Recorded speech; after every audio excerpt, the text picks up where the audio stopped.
Bom giorno! Hoje nós vamos falar sobre um artista muito famoso na história, Leonardo da Vinci. Claro que nós não falaremos sobre toda a carreira do Leonardo, mas falaremos hoje sobre o início da carreira do Leonardo, de onde o Leonardo veio, quais foram as primeiras obras do Leonardo e algumas características desse grande artista. Leonardo, eu costumo dizer que a gente não pode nem dizer que ele foi um artista, um pintor, um escultor. Leonardo foi uma figura à parte na história. Ele vai trabalhar em diversas áreas, não só a nível de arte, como pintura, escultura e outras tipologias de arte, mas ele também vai ser um grande inventor, um grande estudioso de métodos científicos, de maquinários, de urbanismo, paisagismo. Leonardo é uma figura, vamos chamar assim, não artista, completa. Ele foi um dos maiores gênios de toda a história da humanidade, então realmente é uma figura importantíssima para a história e hoje a gente vai conhecer um pedacinho da história do Leonardo. Bom dia a todos então, como eu faço normalmente aqui, eu dou uns minutinhos para vocês entrarem na aula, depois eu fecho os comentários e começo a aula. A aula tem duração aí média entre 20 minutos, um pouquinho mais às vezes, e depois no final da aula eu volto para perguntas e comentários, certo? Então, queria, enquanto o pessoal está entrando aqui, lembrá-los que até sexta-feira, dia 25, à meia-noite, estão abertas as inscrições para o plano trimestral para entrar nos bastidores da história, para virar aluno VIP da Ali. É uma promoção especial de Black Friday, não vai ter novamente tão cedo essa promoção. Normalmente a gente tem o plano mensal ou anual e agora a gente está com uma promoção especial para o plano trimestral com todas as vantagens do anual. Então eu espero que vocês possam fazer parte. Quem virá meu aluno aqui dos bastidores da história e os meus alunos que já são dos bastidores da história, vai visitar comigo no próximo sábado 20, além de visitar na sexta-feira Firenze e Florença, uma das cidades mais importantes aqui da Itália. Então nós estamos vendo esse percurso aqui do Leonardo da Vinci justamente porque no sábado, dia 26, eu vou levar os meus alunos para conhecer Vinci, a cidade natal do Leonardo da Vinci. Bom, então essa aula também fica aqui disponível por tempo limitado, então aproveitem aí para compartilhar com os amigos, peguem um aviãozinho ali, compartilhem com os amigos, chama os amigos para assistir, que em breve ela vai sair do ar e será exclusiva dos meus alunos dos bastidores da história. E a Jussana falando, venham, venham, venham. Os bastidores da história é uma comunidade de história da arte, gente, que não tem igual, tá? Às vezes me perguntam, é um curso? Não é um curso, ali as aulas são infinitas, a gente vê coisas diferentes. Eu faço muitos passeios com os alunos virtualmente, é claro, e em breve, a partir de maio do ano que vem, que já está marcada a nossa primeira viagem com os alunos, nós começaremos a fazer algumas viagens presenciais. Teremos uma em maio, que o grupo já está fechado, outra em junho, que estão abertas as inscrições por enquanto só para os alunos dos bastidores da história. E em breve aqui eu vou abrir para vocês também, se tiver vaga, viu, gente? Então, vira aluno dos bastidores, vocês têm uma série de vantagens. Então, vamos lá conhecer um pouquinho a história do nosso Leonardo da Vinci. Eu vou fechar aqui os comentários e já eu volto para gente, para vocês fazerem as perguntas de vocês.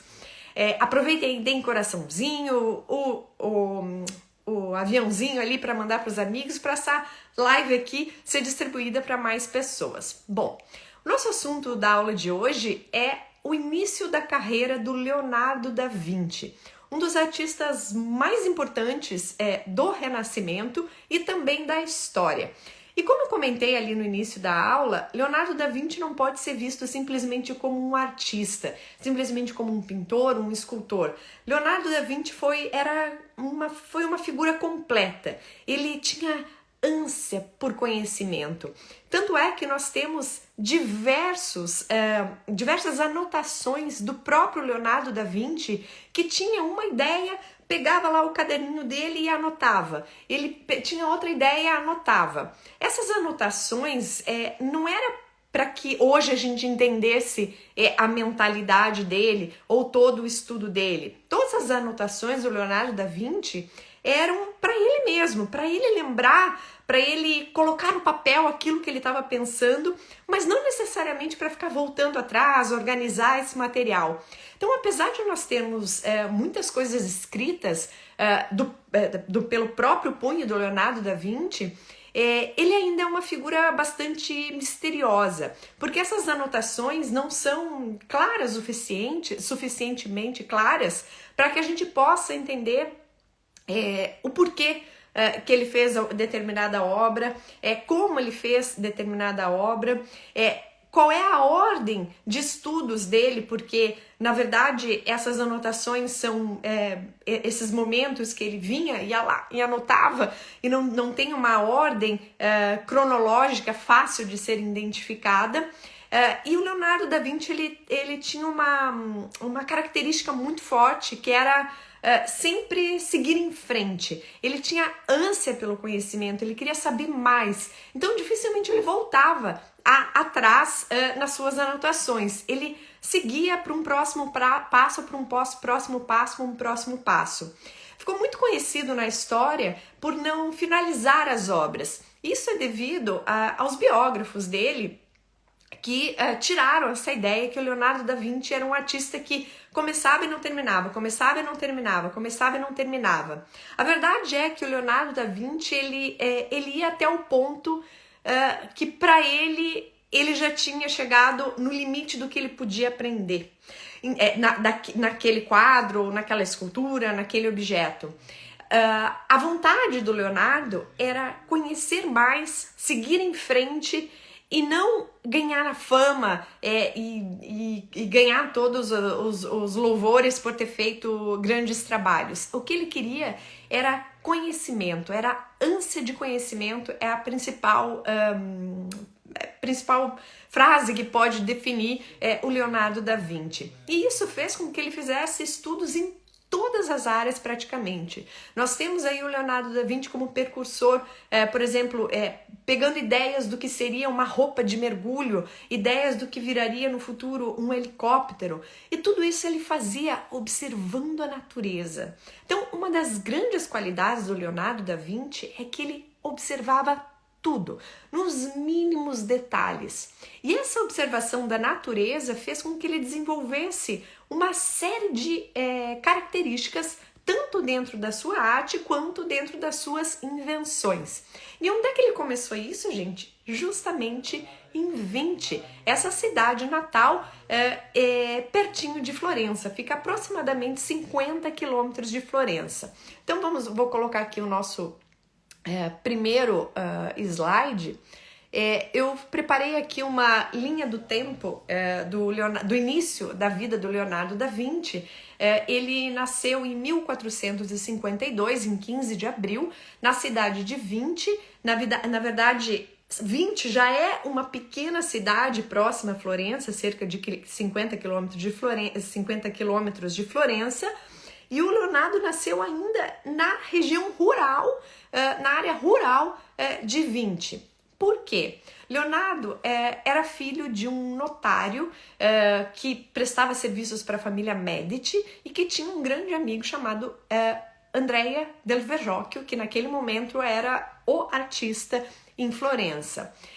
E o pai do Leonardo teve uma relação não conjugal, vamos dizer assim, com uma moça simples dessa região aqui de Vinci, onde morava o vô do Leonardo, e dessa relação vai nascer o Leonardo da Vinci. Como era uma relação extraconjugal, era um escândalo para a época. Então, o que eles fizeram? Além da cidade já ser pequenininha, imagina que em cidade pequena a fofoca, né? Vai de um lado para o outro, de um lado para o outro. Então, essa moça foi ter o filho na região rural mesmo, de 20, dentro de casa, para que o nascimento ficasse o mais escondido possível. Diz até que no batizado do Leonardo da Vinci nem o pai nem a mãe estavam, justamente porque era uma coisa escondida, não era para descobrir essa relação. Os primeiros anos de vida o Leonardo vai ficar com a mãe e depois ele será criado pelo tio e pelo avô. O pai do Leonardo vai ter um casamento, a mãe do Leonardo vai ter outro casamento, ele vai ter aí no total 15 irmãos, mas ele vai viver praticamente a vida toda sozinho, junto com o avô e com o tio e com alguns momentos junto com o pai. Mas como ele era um filho não legítimo, ou um filho ilegítimo, um filho bastardo, ele não poderia pegar a profissão do pai, ele não poderia virar notário como pai, que era um homem então importante, que prestava serviço para a família Medici, que era a família mais importante ali de Florença nesse momento. E ele não recebeu educação da maneira como se recebia dentro das famílias mais importantes. Então, no início da vida, o Leonardo vai se considerar até um homem não letrado, um homem que não sabe, não conhece poesia, filosofia. Tudo que ele sabia era autodidata, era porque ele estudava sozinho. Então, nesse local muito rural em que ele vivia, ele estava muito ligado à paisagem, estava muito ligado à natureza. E diz que ele passava horas e horas observando o voo dos pássaros, observando como é que era uma árvore, tentando desenhar esses objetos, tentando imaginar como é que o pássaro conseguia voar. E desses estudos todos que ele já começa muito jovem, é que vai desenvolver toda a carreira dele e todos esses estudos que futuramente serão estudos muito científicos mesmo. Então, esse início de carreira, ele vai ficar, início de vida, ele tá nessa pequena cidade aí, próxima de Florença. E ele começa já a fazer alguns desenhos, e o pai dele, chamado Piero, vai achar que ele tem capacidade artística boa e vai pensar, bem, já que ele não pode seguir a minha profissão de notário, eu, quem sabe, vou apresentá-lo para o Andrea del Verrocchio, que é meu amigo e que tem esse grande ateliê lá em Florença. Todos os grandes artistas estudavam ali com o Verrocchio. E eu vou apresentar para o meu amigo, de repente ele consegue encaminhar o Leonardo para esse ramo artístico. E o Piero então leva o Leonardo para Florença, vai chegar em Florença aí quando ele tem em torno de uns 14 anos, e vai mostrar alguns desenhos do Leonardo para o Andrea del Verrocchio. O Andrea del Verrocchio vai já olhar, que o Verrocchio era muito competente e tinha o olhar para ver quem era um bom artista ou não. O Verrocchio olha esses desenhos, vai achar que o Leonardo tem boa capacidade de se tornar um grande artista e vai colocar ele dentro do seu ateliê. E assim o Leonardo começa a carreira artística dentro do ateliê do Andrea del Verrocchio.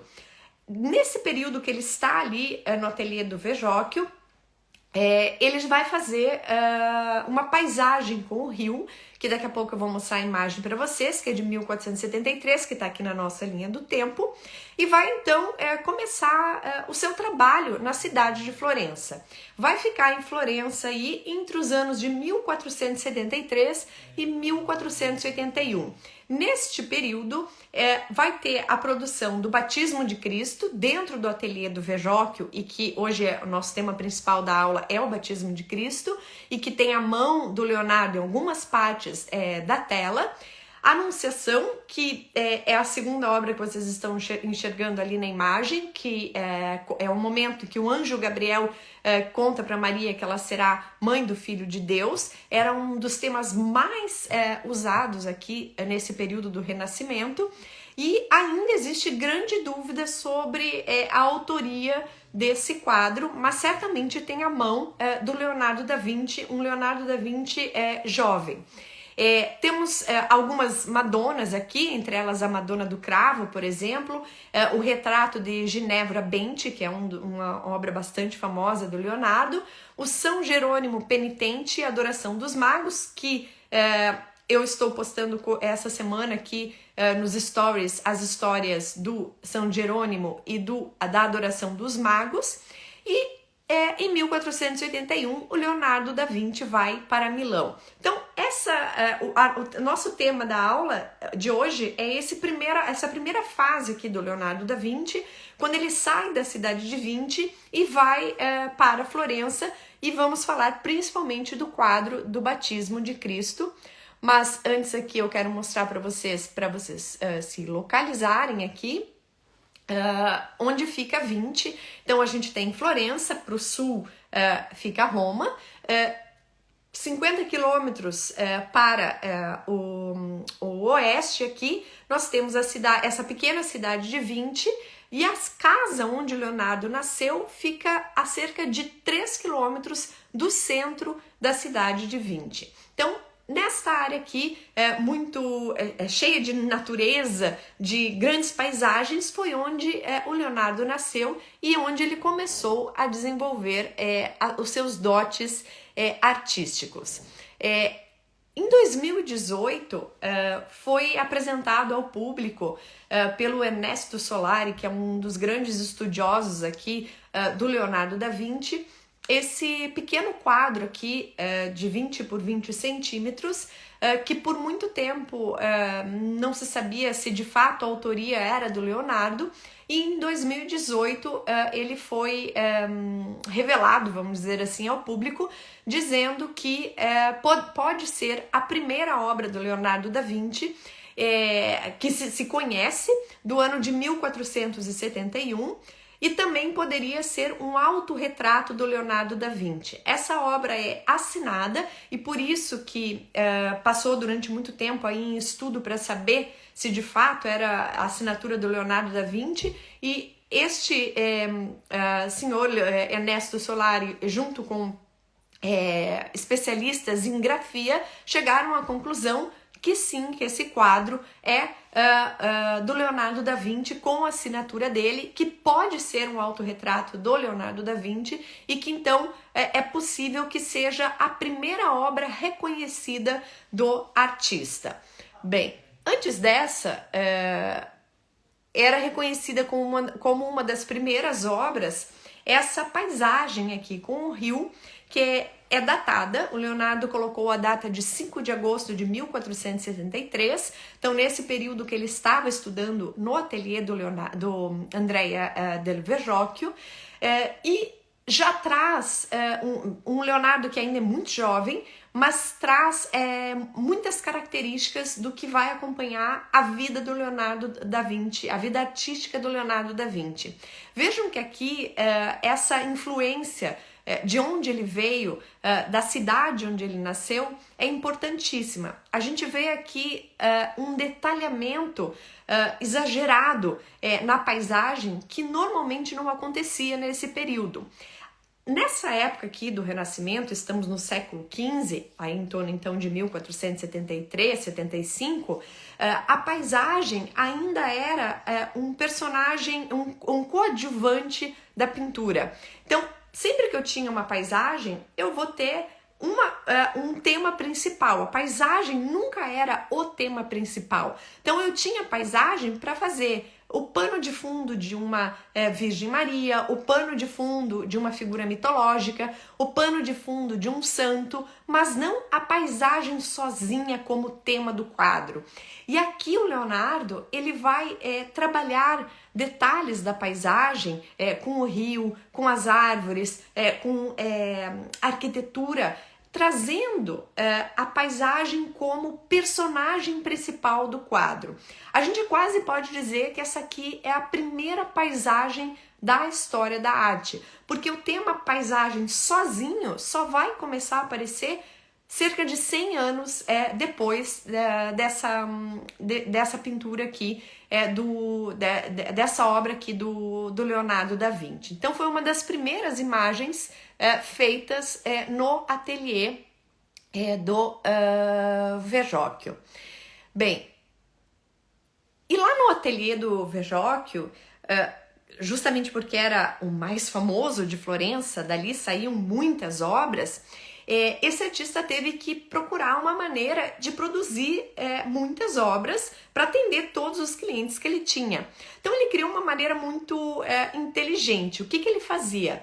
Seja para pintura, escultura, para qualquer tipo de trabalho que ele tinha que fazer, ele criava o projeto inicial, todas as linhas gerais do projeto, criava composição, o tema como ele gostaria que ficasse. Por exemplo, no caso de um quadro, ele desenhava, olha, vai ter que ter 2 anjos, vai ter que ter Jesus no centro, vai ter São João Batista ali, vai ter uma paisagem de fundo, assim assado, e depois ele deixava com que os alunos, os seus colaboradores, entre eles o Leonardo da Vinci, que eles completassem a obra. Então, os retoques finais, vamos dizer assim, eram dados por esses colaboradores do Andrea del Verrocchio.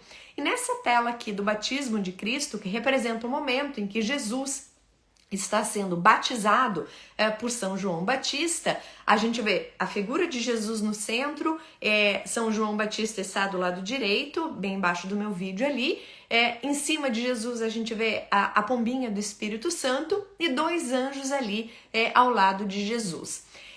Neste quadro, o Leonardo da Vinci participou, ou seja, deu as suas primeiras pinceladas mais autônomas dentro do ateliê do Verrocchio.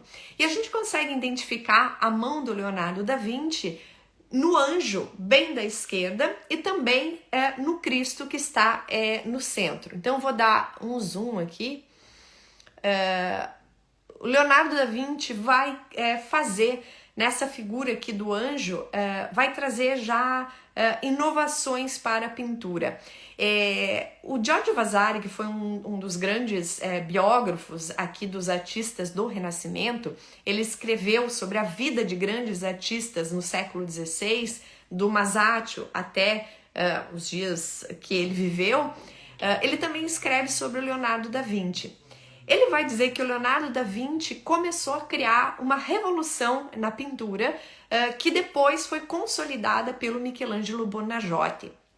E o que ele traz com isso? O Leonardo, ele pega os temas que eram já comuns, vamos dizer, o batismo de Cristo, a Anunciação, temas que eram corriqueiros aqui nesse mundo do Renascimento, e ele vai começar a inovar as figuras. Não vai fazer simplesmente um anjo, mas ele começa nesse anjo aqui, ele dá uma movimentação no anjo. O anjo, ele parece que está girando em torno de si mesmo. Se a gente olhar a posição das perninhas ali do anjo bem da esquerda, o rosto, então o corpo está virado para um lado, o rosto para o outro, as pernas para o outro, parece que o anjo está girando em torno de si mesmo, e as características do rosto começam a ganhar vitalidade e veracidade. Isso era uma das grandes características do Leonardo, que às vezes ele ficava muito tempo sem nem colocar uma pincelada em um quadro para estudar. Então, muitas vezes ele ficava na rua olhando o rosto das pessoas para conseguir captar momentos de felicidade, momentos de tristeza, e a gente já começa a ver isso nessa imagem aqui do anjo. Vou dar um zoom aqui maior ainda no rosto do anjo. Na figura do anjo que tem expressão, ele tá ali com o olhinho caído, olhando em direção a Jesus, e a delicadeza que o Leonardo traz aqui nos cabelos cacheados, loiros aqui do anjo, e a gente vê algumas partes aqui com um tom de azul que pega a ideia do tom do azul da roupa do anjo aqui, que é uma renda que está amarrando aqui o cabelo do anjo, e a gente vê esse detalhe da renda azul aqui nos cabelos do anjo. Parece que o Verrocchio gostou tanto dessa composição do Leonardo que ele deixou o Leonardo da Vinci tocar também, ou seja, mexer também na figura principal da obra, que era Jesus Cristo ali no centro da obra. E aí o Giorgio Vasari conta pra gente que o Verrocchio ficou tão impressionado com a capacidade artística do Leonardo da Vinci nesta obra aqui, que ele decidiu que ele não pintaria mais. A gente não tem como saber se de fato isso é verdade, porque o Vasari contou muitas fofocas, vamos dizer assim. Tem muitas coisas dentro dessas biografias dos artistas que nós já sabemos que não são verdades, vamos dizer. Mas o fato é que realmente o Verrocchio, depois desta obra aqui, pintou pouquíssimas coisas. Então é possível que de fato o Verrocchio tenha voltado a sua carreira artística para outro lado, justamente aqui por ter sido superado tão grandemente assim pelo Leonardo da Vinci, por um aluno que ainda era muito jovem. Para a gente fechar a aula de hoje, eu quero contar o porquê do nome Leonardo da Vinci. Naquela época do Renascimento, que no século XV, era comum os artistas ganharem um nome artístico. E esse nome artístico se referia ou à profissão do pai ou alguma especialidade do artista. Por exemplo, o Paolo Uccello em italiano quer dizer pássaro, ganhou o nome de Uccello porque no início da carreira dele, ele fez muitas imagens de pombos e pombas. Então ele ganhou esse nome artístico de Paulo, aquele que fazia os pombos, Paolo Uccello. Se a gente pegar o Andrea del Verrocchio, que foi o artista, o ateliê onde Leonardo da Vinci trabalhou, esse nome Verrocchio é em função do ourives Verrocchi, que o Andrea del Verrocchio trabalhou no início da vida, da carreira artística dele. Naquela época era muito comum que os artistas, além de pintores, escultores, fossem também ourives, trabalhassem com ourivesaria. A gente tem vários deles que fizeram isso. Se a gente pegar o Domenico Ghirlandaio, professor do Michelangelo, o Ghirlandaio ganhou o nome Ghirlandaio, que vem de guirlanda, porque o pai dele fazia guirlandas de enfeite para penteado de cabelo para as mulheres lá em Florença. E o Leonardo da Vinci vai ganhar esse nome da Vinci, que até então não era tão comum, o que revela a origem do Leonardo. O Leonardo foi colocado como aquele que veio de Vinci. Então quase que dá um tom pejorativo, vamos dizer assim, a capacidade do Leonardo, porque era aquele que não era filho de ninguém, porque de fato ele era um filho ilegítimo e que não poderia ganhar, por exemplo, o nome artístico do pai, que era o notário, ou pegar outra carreira. Não, ele era aquele artista que veio de Vinci. Depois a gente vai ver ao longo da história aqui que vão aparecer outros artistas que vão ter o nome do local de onde eles vieram. Mas no caso do Leonardo da Vinci, está ligado com todo esse início de história da vida do Leonardo, porque ele veio de Vinci. Então, Leonardo, aquele que veio de Vinci, mas que deixou o nome marcado na história. E nos próximos dias aí, os meus alunos dos bastidores da história vão conhecer essa cidade natal do Leonardo da Vinci. Agora eu abro aqui para os comentários. Rapidamente, vamos ver se tem alguma pergunta aqui sobre a aula de hoje. Como eu falei, a ideia hoje era falar sobre algumas características do Leonardo, sobre o início da carreira dele. Há uma coisa que eu não comentei, o Leonardo ele inova tanto nas obras dele, quanto também ele era muito excêntrico, né? Diz que ele usava roupas muito coloridas, extravagantes. Então a excentricidade do Leonardo não estava só nas obras, mas também na própria figura. E ele usava cabelo comprido, até mais velho, usou cabelo comprido na altura do peito, mais ou menos assim como o meu, tá? Então essa era a imagem desse Leonardo da Vinci, um grande artista aí do Renascimento. Muito obrigada, falando professora maravilhosa, obrigada, espero que vocês tenham gostado da aula de hoje. Obrigada por esse café da manhã com conhecimento, obrigada, Jussana, por estar aqui. Compartilhem aqui com os amigos de vocês. Deixo aí o convite para vocês se inscreverem nos Bastidores da História e visitar Vinci e a cidade natal do Leonardo da Vinci no próximo sábado. Então desejo uma ótima semana para vocês e o link de inscrição está ali na minha bio, tá? Mas eu vou deixar aqui também para vocês o link nos stories, tá? Fiquem atentos nos stories que nós temos muitas histórias essa semana. Uma boa semana para vocês e um beijo grande!